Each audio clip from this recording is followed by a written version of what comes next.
Wherever you're on the world, I hope you're doing great. I am here with top senior pro professional player, Jose Derisi. In this video, we're gonna show you the common error with that roll volley that you're trying to master. What do you think, Jose? Absolutely. I think this is a great shot to have.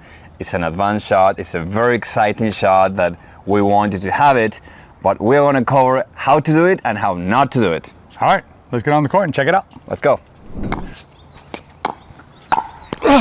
So good. Jose, you keep on beating me with that shot. How can I learn how to hit that shot like you? Join me in the academy. We're going to see how to hit those yellow balls. 100%. We're going to put a course down below. Jose Derisi will teach you how to hit that shot, as well as 2 other great attack shots that'll really improve your game. See you there. All right, Jose, what is one of the most common errors that we see with players trying to add this roll volley to their game? I would say the first mistake, the most typical, is using the wrist too much. At the beginning, what we want to do is try to do this shot without any wrist movement. We want to use our shoulders to push the ball as opposed to hitting the ball with our wrist. When we use a lot of wrist, that's, I would say, one of the first source of unforced errors. So we want to limit the use of the wrist as much as possible. We can hit the same shot using, our arm as opposed to using our wrist. Believe me, I've seen it many times against Jose Derisi, using his full arm, ball right in my chest. Why don't we show him how to do it? Absolutely. All right. Okay, Tony, why don't we start and you feed me some balls so I can roll the ball, and we will show some of the issues that we will face when we use too much wrist. All right, here we go, Jose. I was able to do that ball, but then that was a problem. What did I do? I brushed the ball too much with my wrist.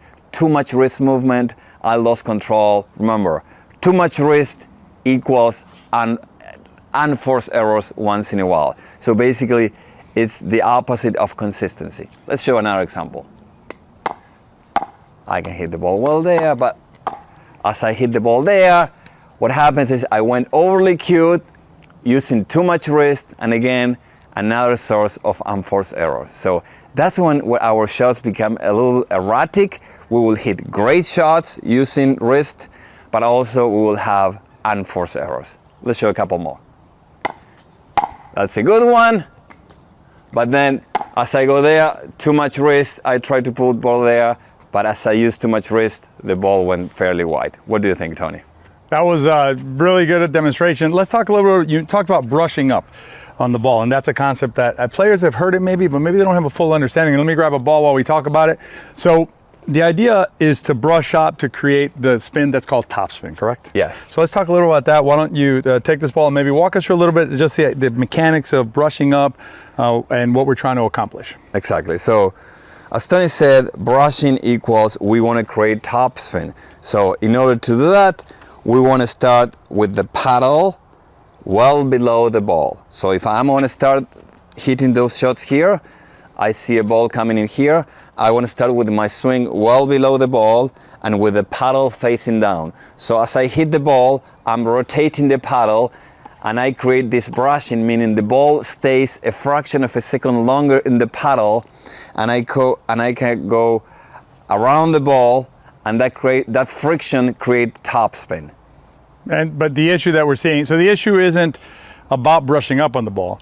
The issue with the wrist is we're using the wrong driver in order to create that brush, create that friction on the ball like you're describing. Absolutely. We do not need wrist movement to create the brushing. We can create brushing of the ball with the shoulder movement.